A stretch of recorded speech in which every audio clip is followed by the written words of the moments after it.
Yeah, working as an escort came as a result of being in love with a man who told me that he was a cuckold and that if I loved him that I would do certain things. And I ended the relationship and hung up the phone, and he called back and I said no and he said yes, and I said no and he said yes, and I said no and he said yes, and he wore me down until I could no longer fend for myself, until I thought that it was a good idea because he thought that it was a good idea, until I thought that to be a good wife I needed to engage in what my husband was attracted to.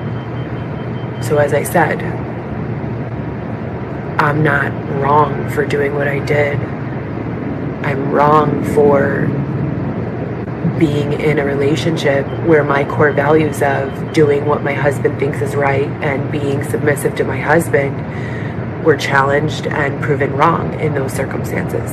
But there's a whole Bible that will tell you that you're supposed to do that. So like I said, you guys, it's been an incredible journey of self-blame, accountability to the extreme in both directions. I have really dissected the entire situation.